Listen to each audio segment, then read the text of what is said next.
Welcome to News with a View, a Fat Cat production. We are going live and doing a recorded show today.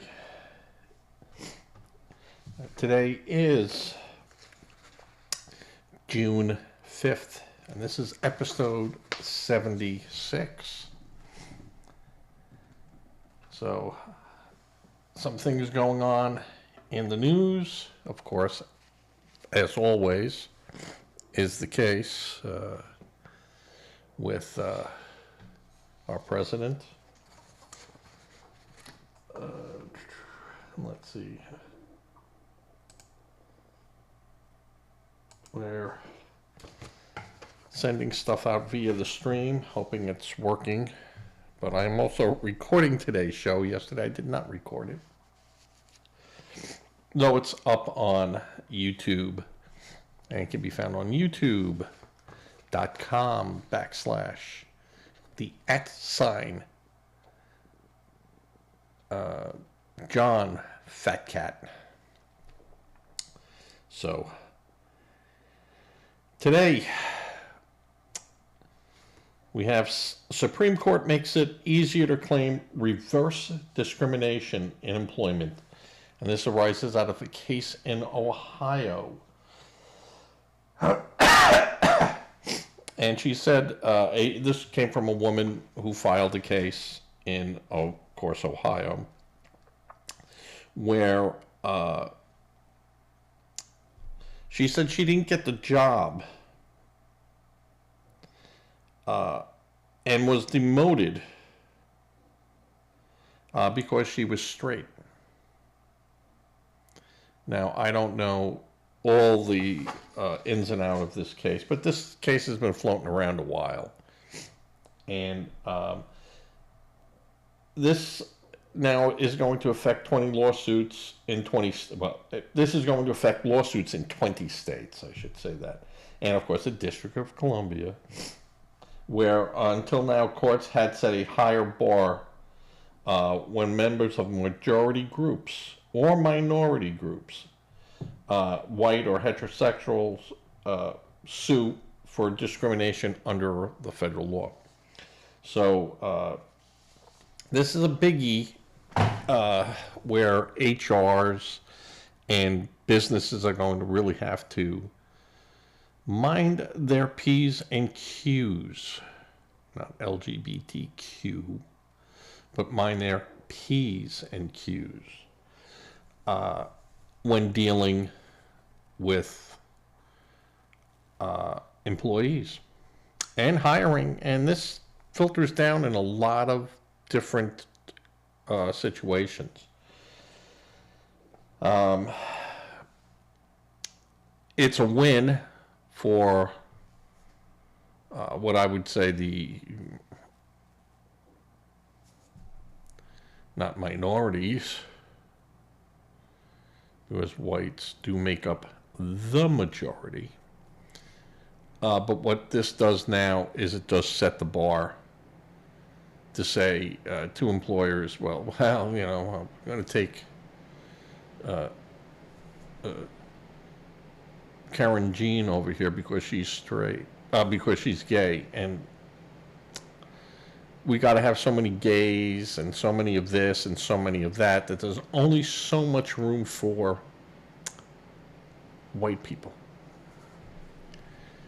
So this is going to have a major dent, mostly in the hiring world, and it could even flip around back the other way, where an employer goes, listen, the last thing I want to do is, have a problem where I got to now battle in courts.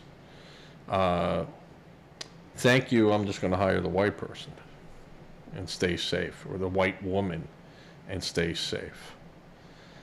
So this is going to go back and forth over time, and it's just,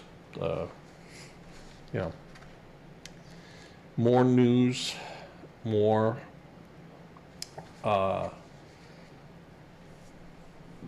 well, actually, it's good news because it's justice.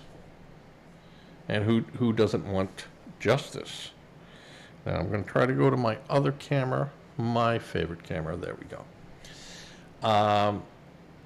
So this is a good day. Now, if I didn't say it already before, I'm the host of this show, News with View, Fat Cat Production. John A. Costa, that's me, Fat Cat.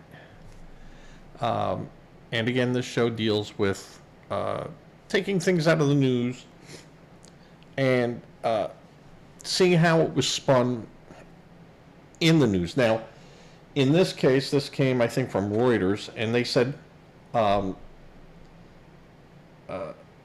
bringing a lawsuit over so-called reverse discrimination. Well, it's not so-called anymore.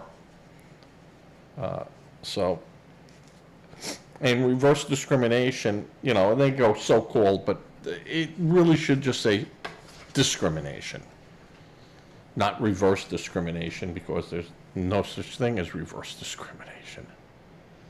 But it, you know, it waggles out of the mouth good. You know, people can take hold of that. So now I guess the case can move forward, and it doesn't mean she wins her case. It just means that her case can go forward. Before the lawsuit was stopped, and they said, no, you can't, it didn't violate anything. And the courts are now saying, yeah, the case does merit to be looked at. And again, it doesn't mean that they'll fine for her. But what it does show is that people can move forward with their cases. And again, for certain people, that's going to be a good thing. Okay. Second thing in the news today, and I'm going to try to keep this because I have some other topics in here that are going to be a little wordy. The Trump administration, for the first time, returns wrongly deported migrant to U.S. A wrongly deported Guatemalan man has been returned to the United States, marking the first time the Trump administration has brought back a deportee based on a judge's order. The man who was wrongly deported to Mexico was returned to the U.S. on Wednesday, according to his lawyer. The return of the man, identified in court filing as OCG, is the first instance in where the Trump administration, in the midst of sweeping immigration crackdown, had brought a deportee back after a judge ordered their return. So, in this case, the judge ordered the return, of course, and the Trump administration must have said in their own little meeting, hey, you know, this was bad, you know, get him back. And Mexico allowed him to be returned. Now, you got to remember that he's a Mexican citizen and falls under their sovereignty.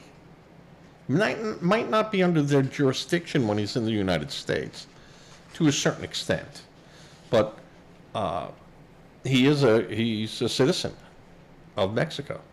So Mexico could have turned around and said, you're not getting this guy back, just like what's going on in some other cases where they said, you're not getting him back. You know, El Salvador said, you're not getting him back.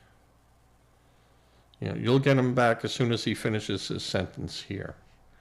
Now, I honestly really believe that if Marco Rubio went over there and sat down and said, hey, you know, it's causing a problem here. We do not want to have a problem with you. You tell us how we can proceed, that you save face. We don't have to save face. We already got egg on our face. But we want you to save face, Mr. President of El Salvador. And you tell us how we must act in accordance and what we must do to get this individual back to the United States. If that's what the United States wants to do.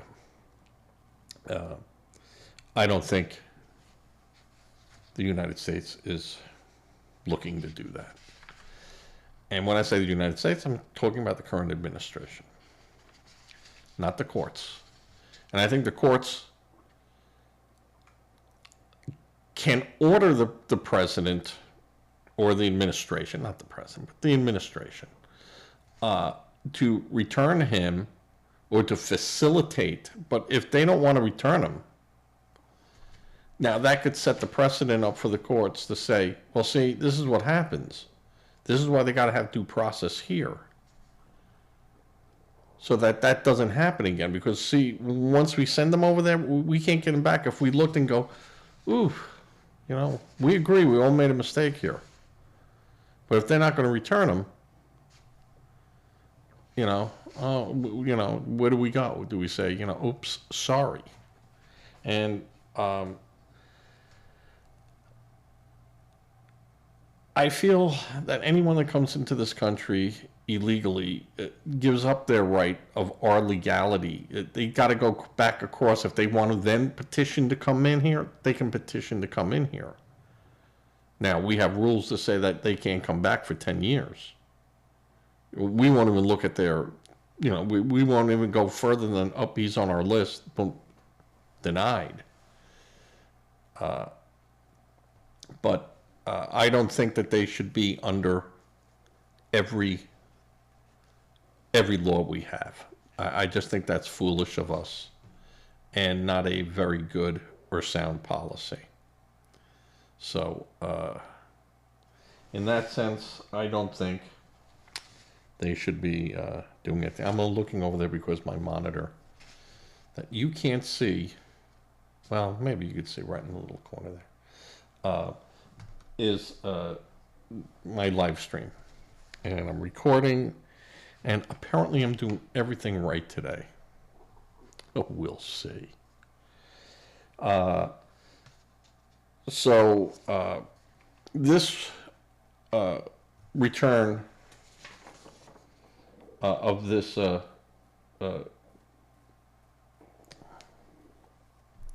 illegal that was here, that was sent back, and he might not be illegal. I take that back. The mistake could have been that he's documented and is pending. And he shouldn't have been sent back. I mean, a lot of the people that are being sent back are absolutely no documentation. They've gotten in here in the last 2 years where there hasn't been a lot of documentation on these people.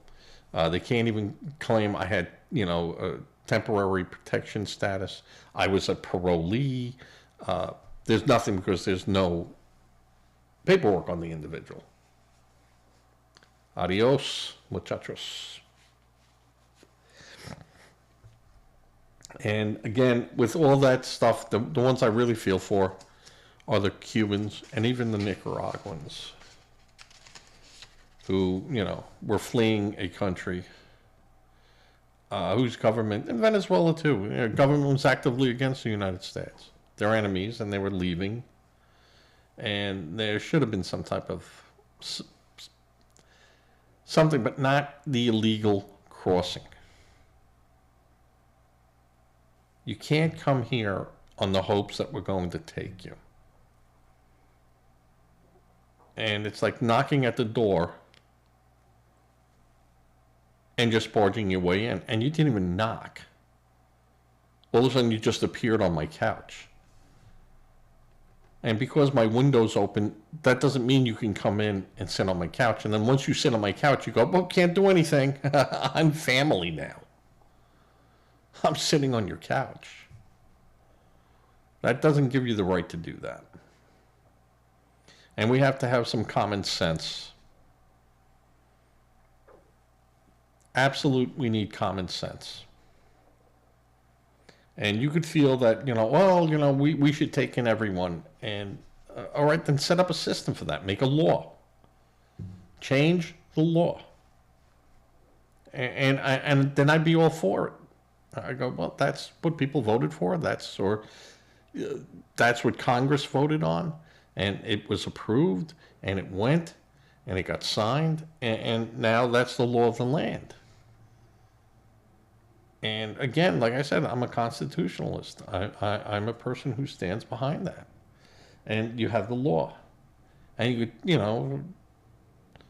and where there is law and is wording on a particular subject, like birthrights. And I know I'm going on a little tangent here, but follow me. Please follow me. There is wording in the Constitution on that. And there is a place where each person who's making a claim for or against has a pretty good grip. But I think in the end, I think Trump's going to win that one. And it might be 5-4. But I think Trump's going to win that one. And there will be people upset. And I said, not having a plan. All right, I want to see your plan. You win it. What's your, you haven't won it yet, but tell me what you're going to do. Show me the plan. And I'm sure there is a plan, but they don't want to show it. Because there might be people going, whoa, slow down. And,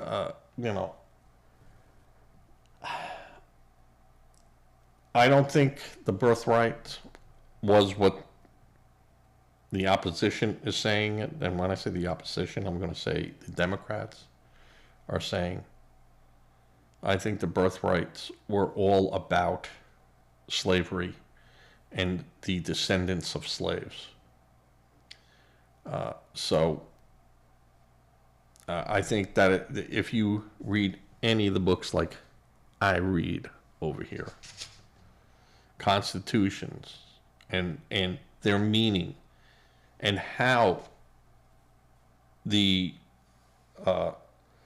creators of those amendments, their letters back and forth and the discussions inside the Congresses would give you a whole different meaning on it. The flip side of that is there is absolute vetted instances where the Supreme Court in the past has sided with people to say, no, you're here, you were born here. What is done is done. Or, you were brought over as a child. You had no say. You had to come here with your parents. So you had no say.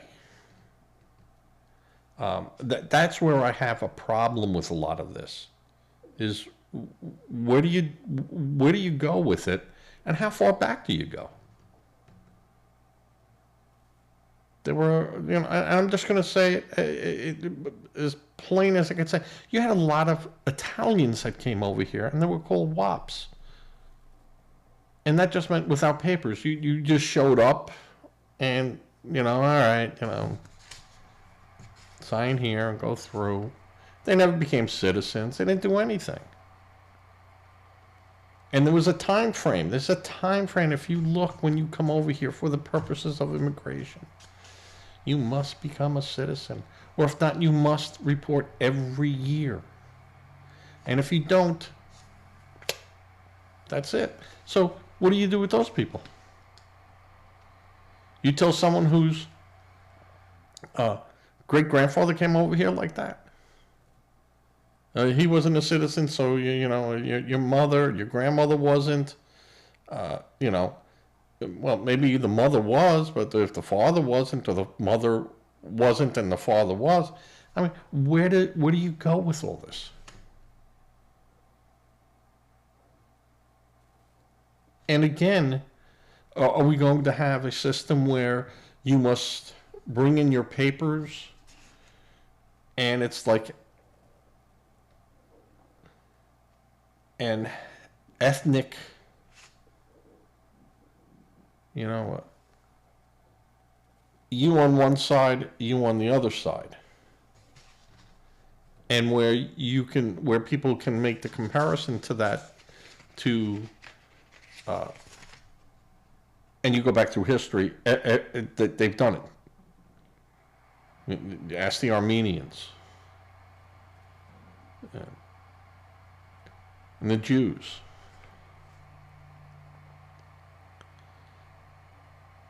You know, and so do you know who made the Jews? Which country made the Germany? Put the Star of David on. It was Switzerland, so they didn't come off and go through Switzerland. It's a fact. Look it up. The wonderful Swiss. But I'm going off way in a tangent the other way. But the idea of birthrights, and then how do you settle it? How do you define it? At this point, it's like I said, it's a toothpaste that's out of the tube. You can get it back in there, but it's going to be messy, and is it really worth it? So tell me what your plan is, so I could at least say, that's a good plan, or that can work, or that makes sense. Or just say, see, now that's crazy talk. And I've said on this program before, from day one, I am not locked in step with anyone. The only thing I'm locked in step with is the Constitution. You follow the Constitution, you're going to be okay in my book. But the Constitution can be questioned. And up until the decision, those rules are the rules. If they change, that's fine. If the robes change them, that's fine. I have complete faith in our Supreme Court and the people, justices that are there from top to bottom. I have complete faith in them. Because that's how the system works. But I'm a person that likes to see a plan. I don't mind kicking the tires on something I'm looking at, a car I'm looking at, looking under the hood, asking for the Carfax, So when it comes to the immigration, yes, we have laws, and they must be followed. Or change the laws. If you're not going to follow them, and everyone's for that, that's ridiculous, we don't want to follow it, then don't do it. Don't follow it. Change them, and then they're gone. And I'm fine with that. If that's what you can do, that's how our system works. But until you do, you follow the law. And you have these people going and trying to stop ICE. And, impeding them. Well, I think those people should be arrested.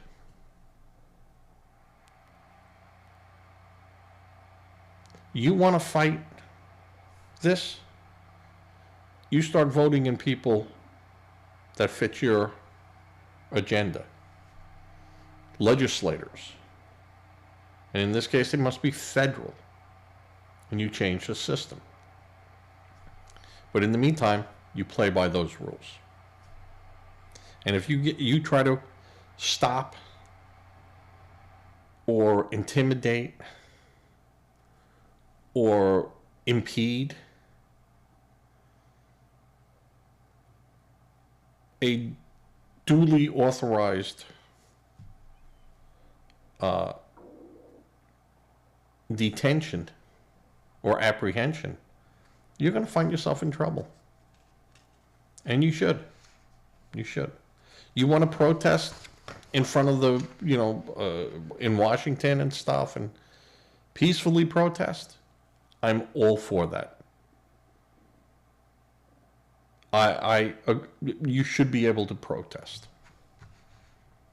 Just don't get in the way of other people.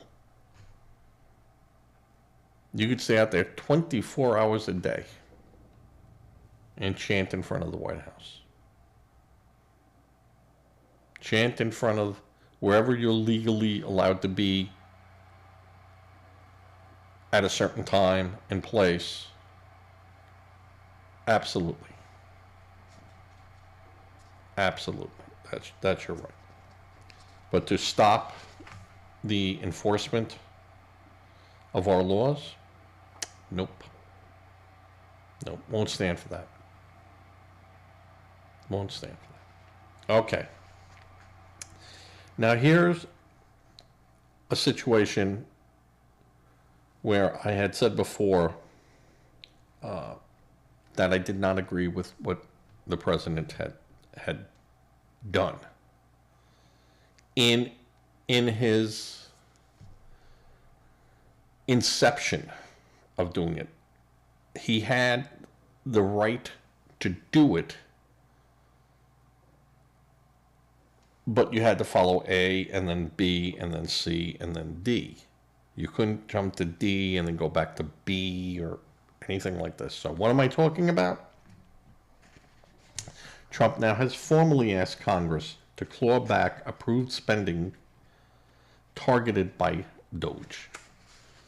And this is where he said, I know Congress has already approved it. I'm stopping it. And I'm not releasing that money. And he didn't call it stopping it. He called it a pause. And in certain instances, the president can do that, but he must immediately, if at all possible, due to the situation, immediately notify Congress with an explanation on why he is doing such an action.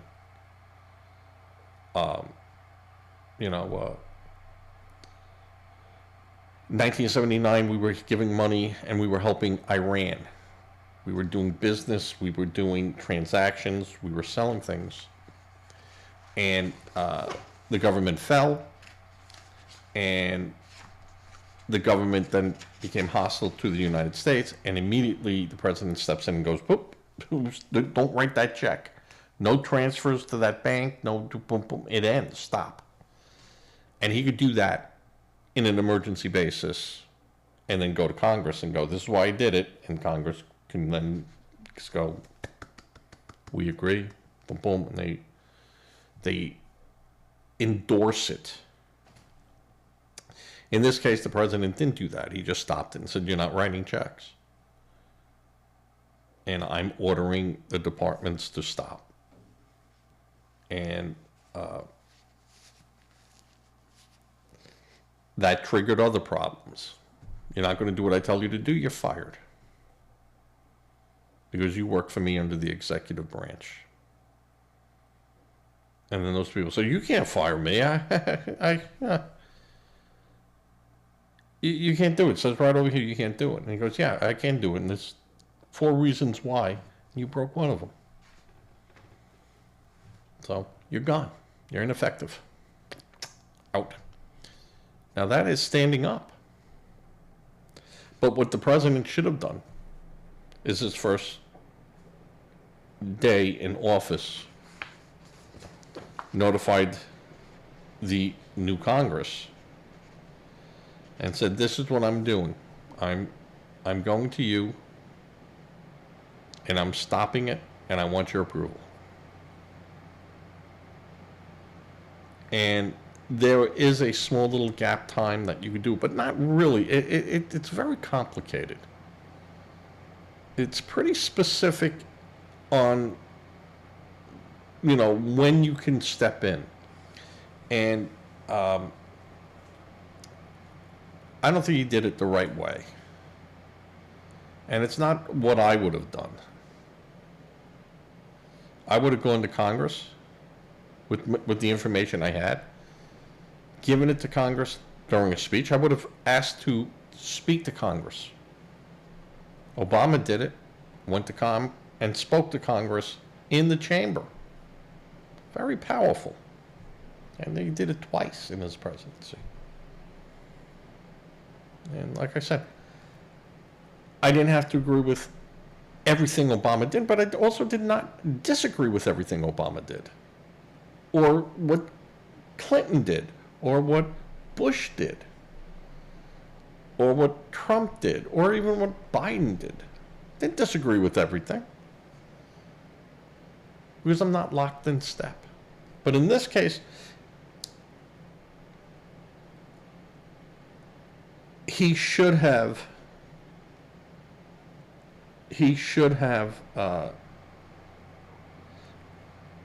under resuccession, should have gotten the approval of Congress.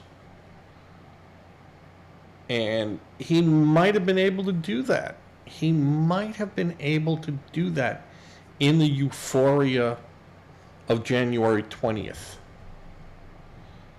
in that first week.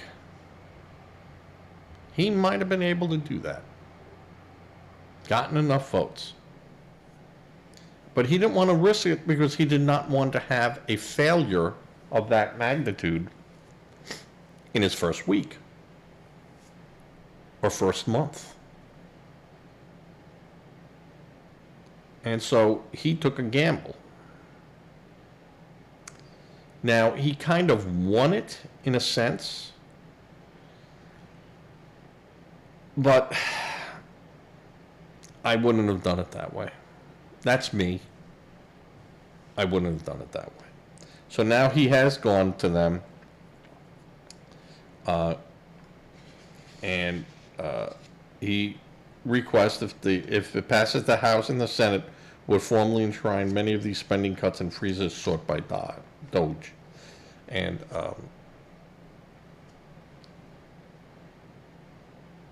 he must provide something in the way of proof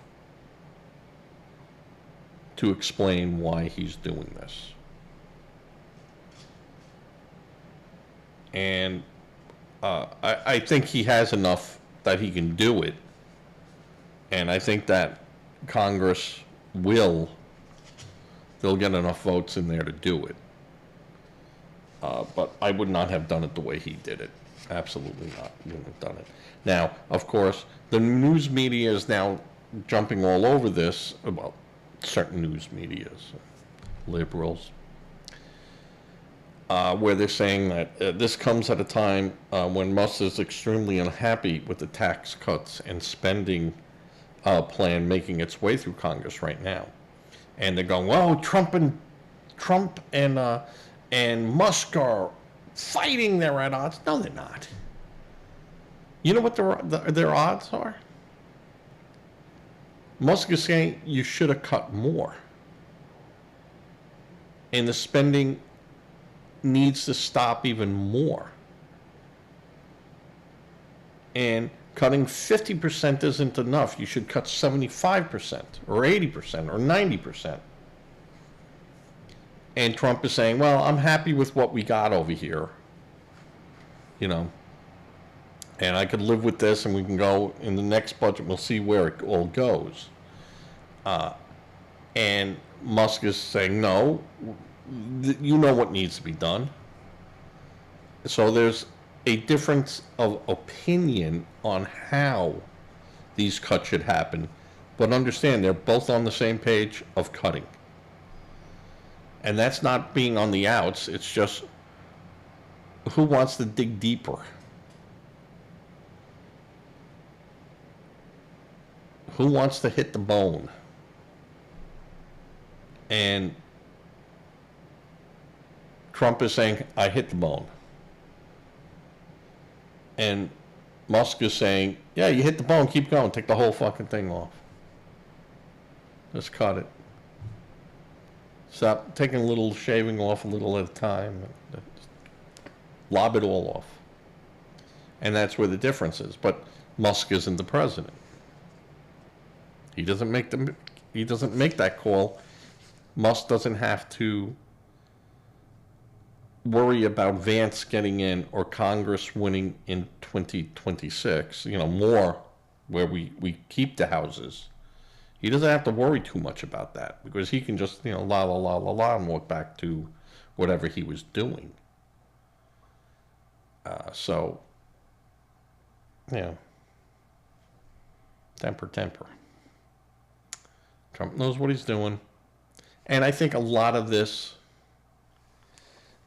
and you might differ on that, is all drama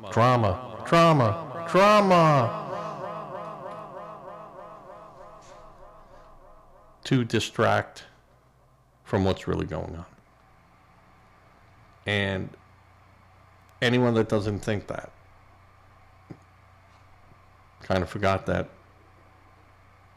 Trump had a TV show. So this makes good news for the Democrats. The Republicans are fighting with one another at the highest levels. No, they're not.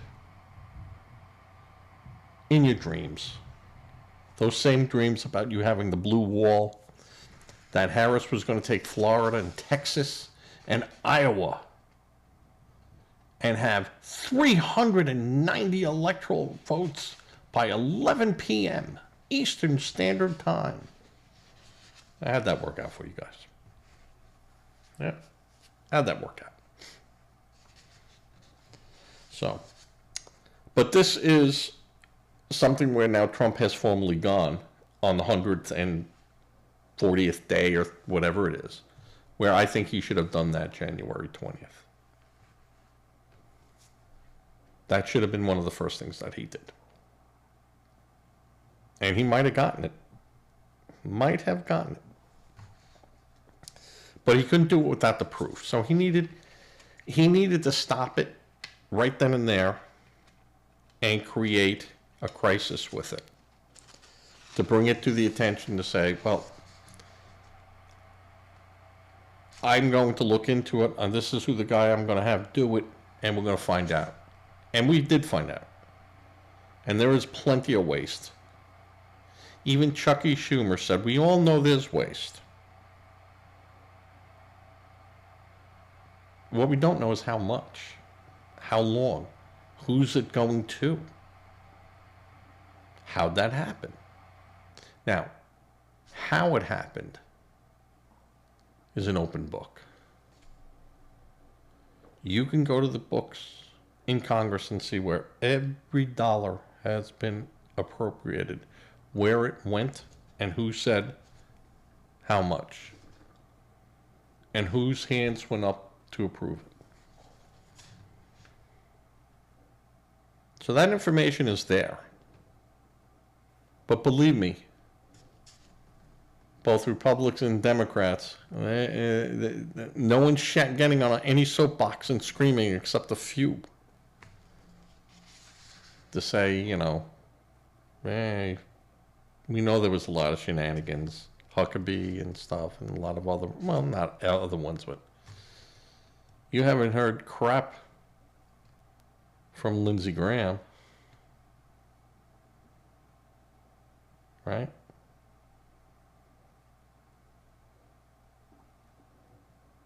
You haven't heard crap from Schiff, who sat in Congress when this was all going on,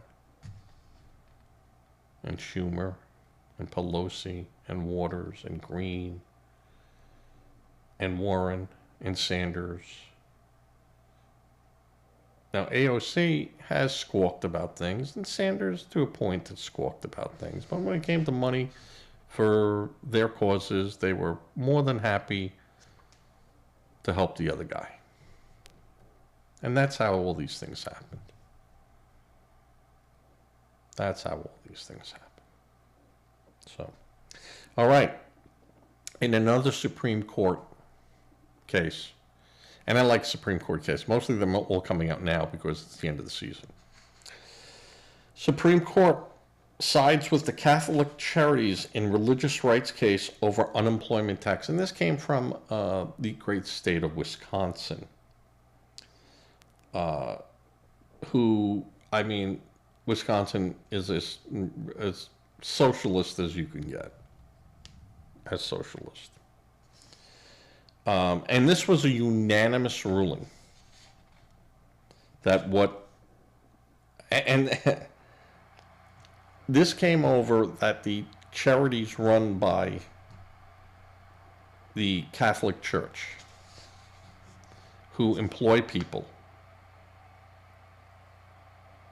said they were exempt from paying unemployment tax and other taxes because they're a religious organization. And Wisconsin said, yeah, you're not. This is a company you have set up over here, and the day-to-day work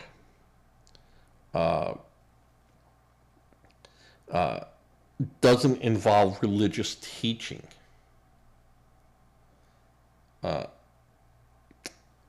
Much of the group's fund is from public money, and neither employees nor people receiving services have to belong to any faith, according to the court papers.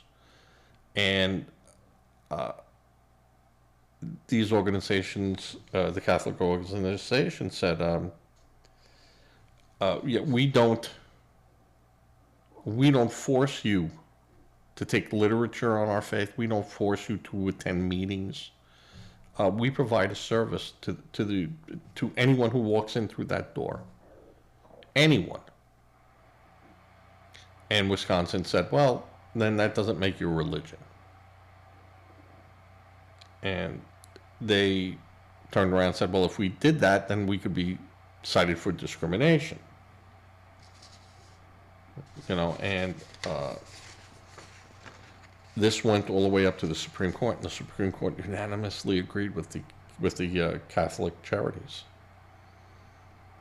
And they said, well, Wisconsin, you gave exceptions to the state unemployment tax to other religious organizations. Why not this one? And their thing was because it didn't involve teaching of the religious faith. So, this was a big win for anyone who has, well, there's a big win for religious organizations where groups have said, tax the church. Tax them.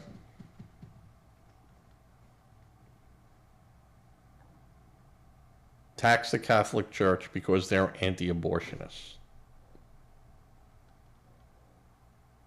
And that's going against my rights. And they wanted to punish them. That's what it was all about. It was about punishing them. And the best way you punish an organization is in the pocketbook. And they've known that. And Wisconsin argues that an organization had paid their tax for over 50 years and doesn't qualify. Well, I wouldn't say a church or a synagogue or a mosque is an organization. But you could call it a faith-based organization and thus make a difference. But Wisconsin, you got called out and you lost. And this is a big win. This is a very, very big win, because now other states that might have been thinking about doing it, going, well, New York, Ohio, Illinois, Minnesota, could have been thinking, well, if Wisconsin wins this, we can make some money here. And we could hurt these people too. Good call by all the justices. That's why I said I have complete faith in our justices who argued that this was really a First Amendment right. So, proved what I said before. I have complete faith in them. This is what I was talking about before too. Neighbors band together to shame ICE agents out of their community. There's a video floating around. It was out of San Diego neighborhood of South Park. Standing up to U.S. immigration enforcement agencies, donned in full tactical gear and armed with assault rifles. Well, because a lot of the people that they have been going after in California and Colorado have been armed gang members. And our police forces shouldn't have to be targets, because some people get upset that they're in tactical gear, giving themselves protection. That's thunder in the background. That's God telling me I'm right.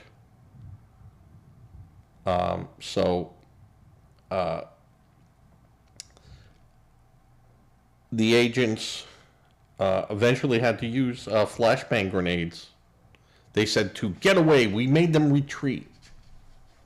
Well, not really, because they did arrest the 4 people that they were going after and took them away in handcuffs. So, Yasmin Pitts O'Keefe, a spokesperson for HSI, a branch within ICE, told the Times, the demonstrators became unruly, and as a result, less lethal noise flash diversionary devices were deployed to allow law enforcement to exit the scene as safely as possible. When gatherings like these are formed, it not only places law enforcement in danger, but also the demonstrators and onlookers attempting to impede law enforcement activity. They should have all been arrested. And what I want to know about this, they said neighbors. Who were those neighbors? I bet they weren't neighbors. I bet these were paid demonstrators.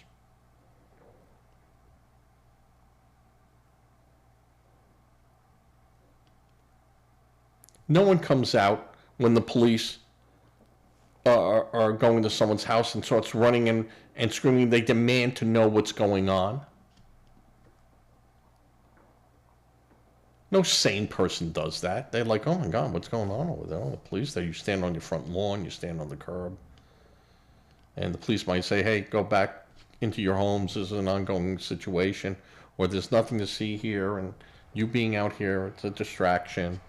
And as good citizens, you go, all right, it's... they're not ordering me to go back. They're asking us to go back. Yeah, all right, do your job. We'll find out. I would never think of stopping anyone in full military gear and go, no, you can't come in here. So this had to have been planned. This whole thing in the community, this was planned. And I'm betting if you went to those neighbors, they go, we weren't out there. I was at work. I was not here. I don't know who those people were. They didn't come from my house. And because none of those people gave their names to these reporters and showing this. This was all bullshit. This was, again, the left getting and trying to stop law enforcement. And it really has to stop. And again, I'm all for, at that point, you're not being made an example of. You're breaking the law, you're a criminal, and as such, we can do 0 to 60 to you. We could do 60, or we can do 0 to you in front of a judge. We could do 10, 20, 30, all the increments. But we can do that. So that's not making an example of you. It's exercising the law. So this is something that people just have to get on board with and realize what's going on. So I'm just looking at mine. Yeah, I'm still on the air and still recording. So far, so good. All right, so that O'Keefe also said at times that 4 people living in the country illegally were taken into custody. Now, I do say that this is a lot of work for 4 people, and there might have been easier ways for them to do it, you know, but if you really want to go after illegals, you go to any restaurant. Go to any big restaurant, and you'll find illegals there. So, easy to do. Call an Uber.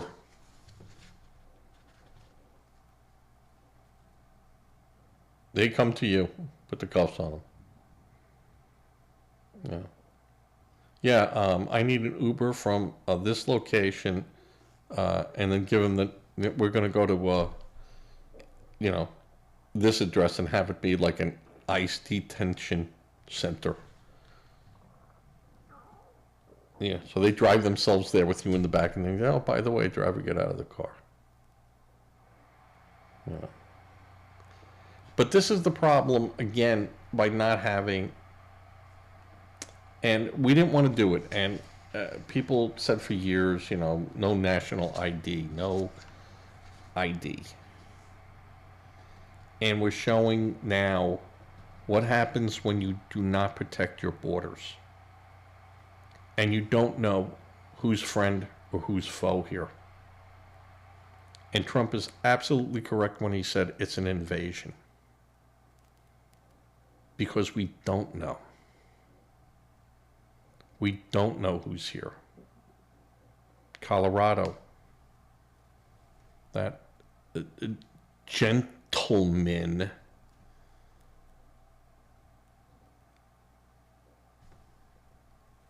he was here illegally, and he sets people on fire. And you could tell me that we're not in trouble. And they go, well, that's one person out of it. And I go, no, there's so many instances of that. And even if it was just one instance, if that was your family member who was set on fire, what would you say? Well, it happens.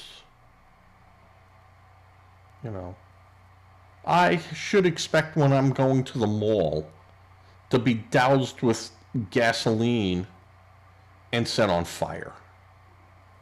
Right? Because that's, when I go to the mall, that's what I anticipate, right? And I understand of taking it to the extreme one way or the other. And I get the idea of throwing the baby out with the wash, too. We need a voter ID. And a voter ID, we need on driver's license saying whether you're a citizen or not. We have to have it. Because not having it will destroy us. Has to get done, folks. You might not like it, but you're going to have it. All right. Trump administration moves to fast-track firing of federal workers for misconduct. Now, this is an interesting one because, of course, me being in labor for over 30 years and being part of the inner workings of a local union, not a national. It was part of a national union, but I never did anything on a national level. But it was all local. So, in collective bargaining agreements, you have language in there how to address a member being accused of misconduct or a violation of workplace rules as it pertains to a CBA. A CBA is a contract bargaining agreement. Inside that contract bargaining agreement is the mechanisms on what that employee has to do. Now, every one of them will have, you must follow the policies of or company policies. And those policies can change at any time, and you will be made aware of that. You might get an email saying, hey, go look at the new company policy on, lateness, or the company policies have changed. And that's it. You've been notified, and you have to go through and figure out what changed. I mean, that's how lax it could be. Or they could say, hey, this is what the language used to say. This is what it says now. Going forward, boom, boom. If you have any question, please call your HR department, blah, blah, blah, or see your supervisor or whatever. So what they're doing here now, and this is through the OPM, which is the Office of Personnel Management, which is the federal government's HR department. They don't set policy. They don't write policy. They enforce the policy. And those policies are made by leadership. In this case, the Trump administration. In the past, the Biden administration. Before that, the Obama administration. Before that, the Bush administration. So every administration can go in there and tweak up the policies. This one is interesting because what the Trump administration has done is null and voided some collective bargaining agreements.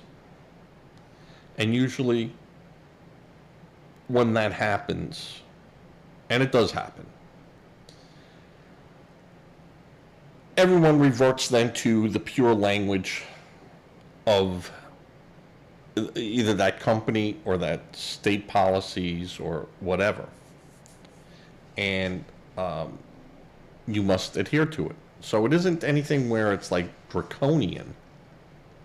It's just where you had some little added protection, meaning as in your collective bargaining agreement, they couldn't do anything to you that was considered arbitrary and capricious. And those are big words because, but they couldn't come out and say,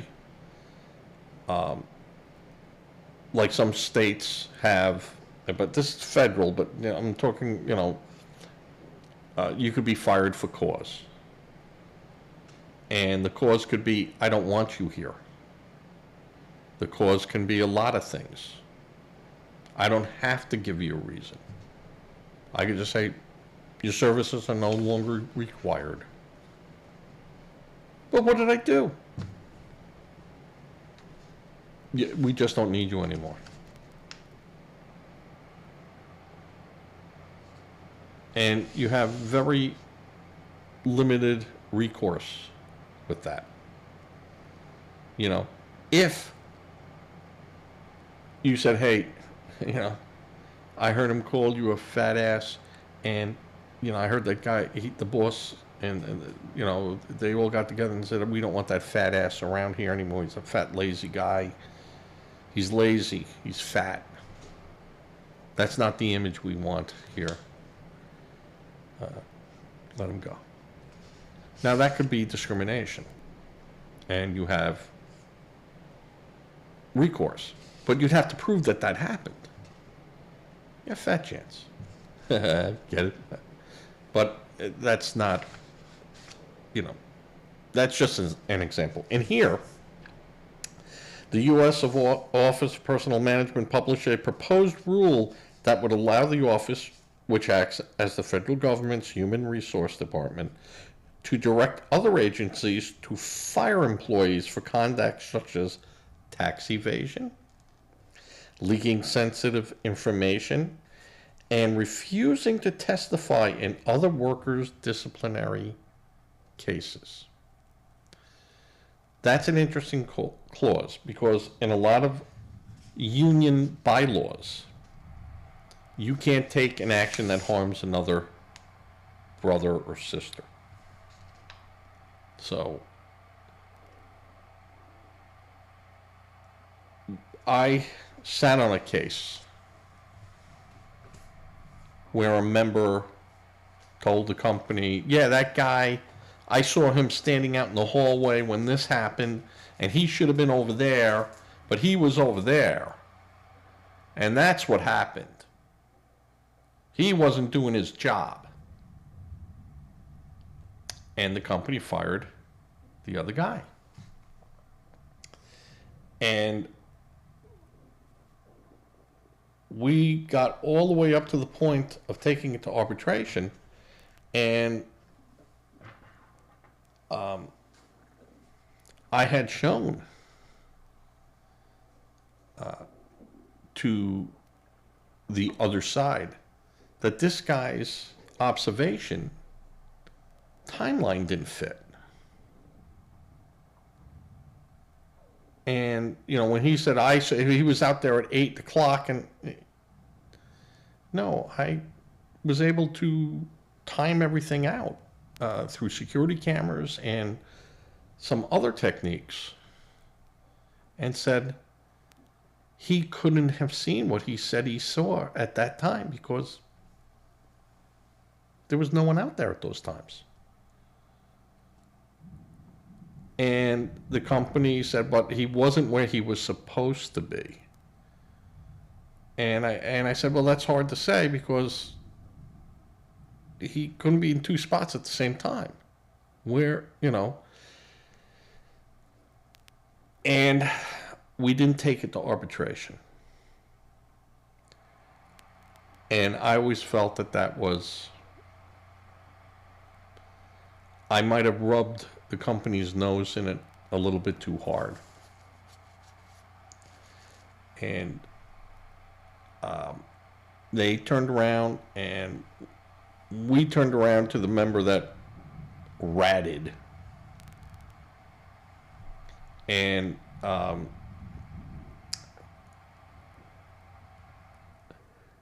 do we bring that member up on charges and remove him from the union? Which he'd still be able to work. Couldn't bar him from working. But he would be a person non grata. We would still have to represent him. You still have to represent those people. So we just said no, and we went to this individual. I said, you cost this guy his job, even though you might have been correct that he wasn't where he was supposed to be. But you threw him under the bus. And, you know, I wanted to know why. I said, because you took a personal grudge and got a guy that was with the company for 25 years. You got him fired. I mean, that changed my whole perspective on that person. And I told him, I said, I will represent you. But in legal terms, representation is, again, a very broad. I just have to make one phone call, and I represented you. That's it. Hey, what did you do to this guy? Oh, you want to fire him now, too? What did he do? All right. Thanks. Bye. Log the call, log the time, just like I would tell him, hey, I want this call logged that, in your record books. And, yeah, you're fired. Well, I want to take it to arbitration. No, we're not taking it to arbitration. I called, I spoke to them, did what we could do. That's the way the union could get back at you. So, but in this thing, the disciplinary cases where you could drag people in, and if they don't want to do it, they go, hey, I don't want to, hey, listen, I've met his family, or her or whatever. We go to the same church. We go, I don't want to, if you got a reason to fire him, well, okay, you take it. I don't want to. Well, no, you work with him. Have you saw him not do his job? Well, have you seen him ever sleep on the job? Now, you have to be careful. Because if you turn around and you lie, you're fired too. It was in your policy handbook. You must be truthful.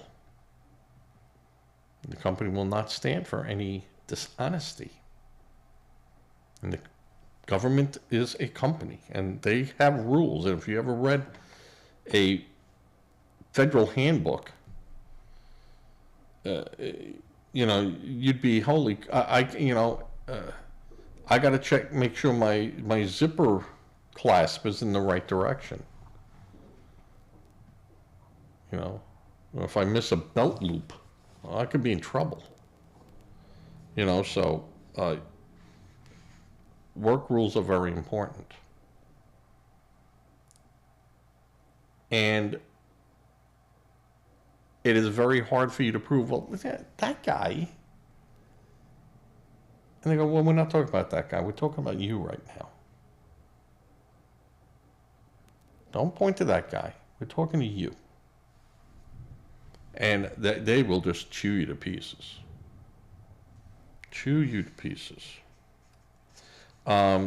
So everything else, like tax evasion.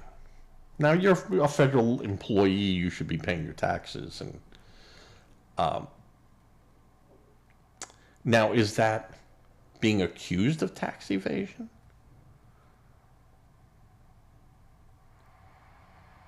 Or being convicted of tax evasion? But how about if I went in and they go, you were doing this, you were trying to evade taxes on that? Or is that you don't file taxes? What does that mean? Tax evasion? Is that leaking sensitive information? What's considered sensitive information? We have 3 water coolers. Oh, you told them we had 3 water coolers. Why'd you tell someone you had 3 water coolers? You weren't allowed to do that. Well, it's a water cooler. Nope. So, all this stuff has a meaning. And you might say, well, a reasonable person would say sensitive information would be releasing something. You're talking reasonable person. I'm not talking about that. I'm just saying, well, what do you consider sensitive information? It could be anything. So when these things start cropping up in some people go, well, I don't release information, or I pay my taxes, and you know, a workers' disciplinary case. See, that's a biggie, because they could come into you and go, well, did you ever see him sleep at work? Well, yeah.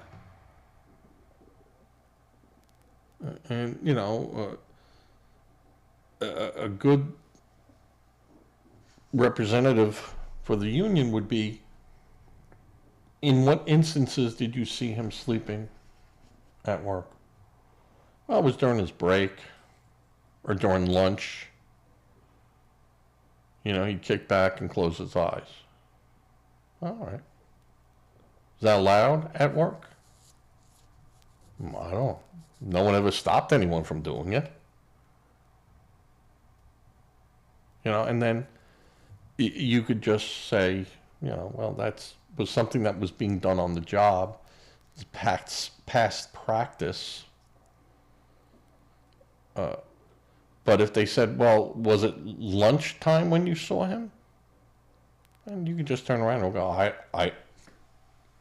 we don't have a scheduled lunch time. You could take a lunch where, from 11 in the morning in the time frame up till, 1 in the afternoon, depends. You don't, if I'm on the phone and I go, well, I'm on, it's 11 o'clock, sorry, call back, click, I'm on a meal. So I don't know if it was lunch hour or not. No idea. And you can go down those roads, but these are the things that you have to watch out for, because they'll tell you, hey, I just want to give you fair warning here. If you are not truthful with us, and we find out that the information that you're giving us is not truthful, knowingly not truthful,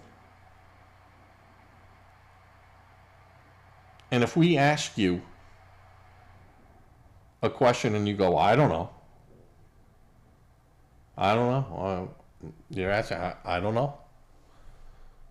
And they go, well, didn't you tell Bill that you saw him sleeping? And you don't know that they've already spoken to Bill. Now you're in trouble. And this is where union having a rep with you could sort all that out beforehand. Because we would used to do that and go, listen, you're leading the guy down the trap here. We're not going to allow that. You want to fire him right now. Boom, and we'll go down that road. Which, sure, as the sun's coming up in the east and setting in the west, we know that this guy, they got the information to fire him. They just can't prove it yet without, they got the mashed potatoes, they haven't put the butter on it yet, or the salt to taste. And they might not want to eat it plain because it might get left there. So, you got to be real careful. And that's one of them. And that's how, when they say we're going to fast track it. Yeah, that's a code word for a code word of, we're going to do what's necessary to fire you. We're going to make it as easy for us and as hard for you as we can legally make it. And that's federal workers have decades been covered under an array of job protections, including the ability to contest firing by engaging in lengthy administrative processes. Now, that's called arbitration. And there might even be things where, okay, this person's not doing a good enough job. Maybe he needs a little bit more brushing up on skills or whatever.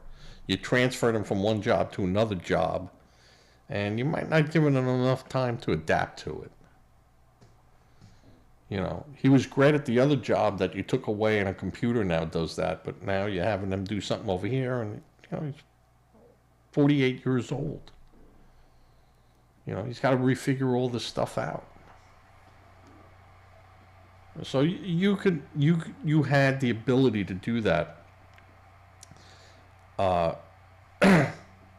And so the proposal would allow the agency to refer misconduct cases to the OPM instead of going through the traditional disciplinary process.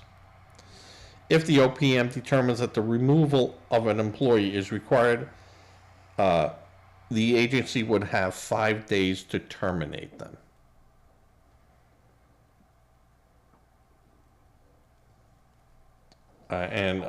Illogically, the government has far greater ability to bar someone from federal employment who has committed a serious crime or misconduct in the past than it does to remove a person who engages in the exact same behavior as a federal employee.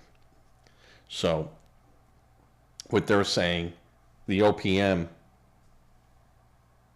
is saying, if you were a tax cheat, we couldn't hire you. You'd be barred. If you were convicted of releasing sensitive data. Now, it doesn't say who sensitive data was. Was it government? Was it a job? Like the young man that was said to let go from that one company, and he was part of Doge, where they said he had released company secrets. Well, the OPM would immediately, and within 5 days, could fire him. They had 5 days to make a decision. Which, I don't believe that. Now, when you put a time like that on there, the first thing they'll do is day one, they'll fire you. And you can try to fight as you want to get back. But once you're on the out, that's going to take 6 months, 18 months, 2 years to get you back. And I'd say most of those cases, they never succeed. So, but what the government is saying, that we wouldn't hire a criminal. So why would we keep a criminal?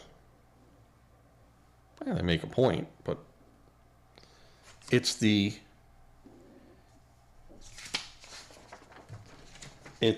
workers to testify to a worker's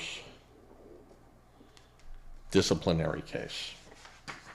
And when they say testify, are you talking in a court of law? Or are you talking at an OPM meeting where I don't have any representation? You could ask me anything you want, and I'm bound to answer your questions. Whereas before, we could object. You can't ask that guy that question. Just like I said, have you ever saw him sleeping? I don't know if he was sleeping or his eyes were closed. I didn't have a monitor on him checking his brain wave. So you can't ask him that. I mean, you could ask, did I ever see him sleeping while he was in his pajamas at work? I'll let you ask him that question. Hey, did you ever see Charlie in pajamas at work? No. He answered it.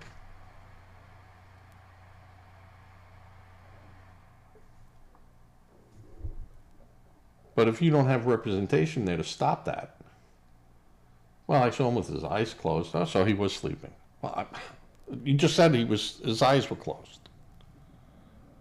If I close my eyes like this, I'm going to assume, I'm going to say you're sleeping. Because aren't your eyes supposed to be opened at work? So I mean, this is what goes on in the real world. Now, that didn't happen a lot in these type of settings because you had an agency in there, like a union, who would go, you'd empty the room out, and you'd be sitting there with them and go, okay, what's your beef? Just tell me what your beef is. I'm not going to tell him, and and All right. So that is what happens. And I feel like some of this, when they do this, the fast track, when they say fast track, that's never a good day for you.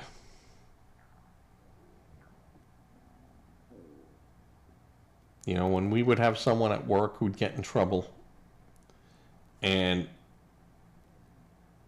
it was serious enough at that for them to go, we're going to suspend them with pay.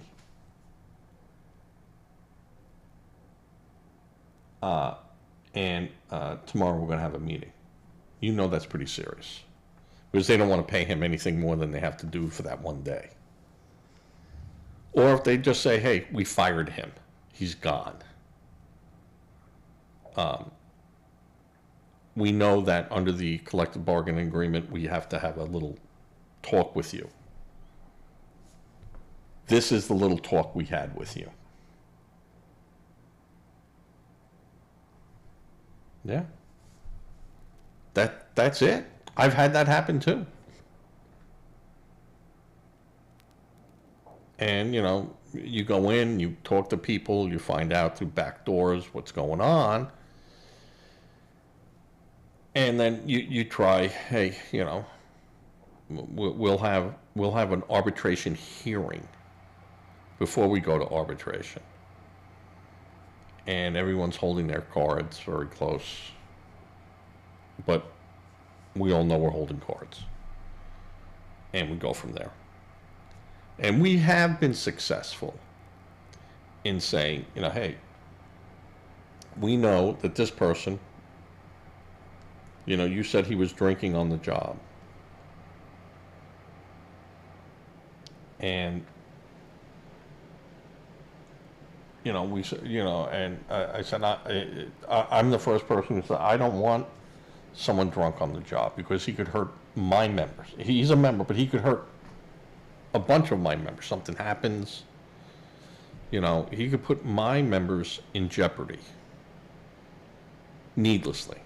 And they'll go, oh, yeah, okay, well, so. They go,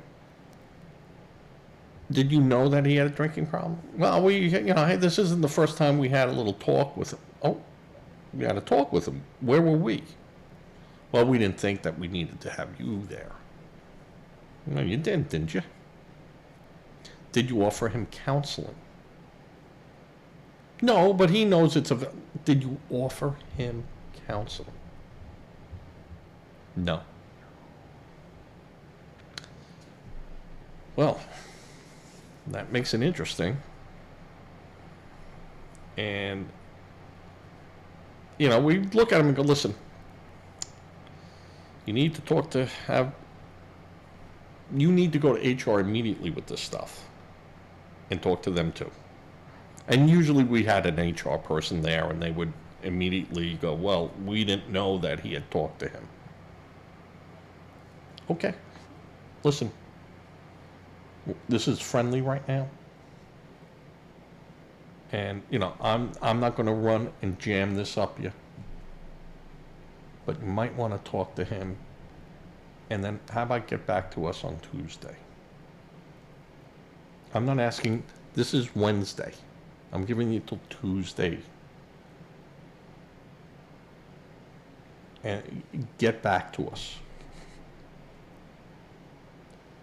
And I will even say if this guy was drinking and this guy has a problem, I'm not making, you know, and come Tuesday you want to put him through a program, I'm not going to ask that you give him this 5 days pay or whatever. Let's get him healthy first. Can we say that if anything happens by Tuesday, we get him healthy first? And then they come back, and then Tuesday they make the phone call. Like, hey, you know, listen, we still want to get... And I go, listen, can we get him healthy first?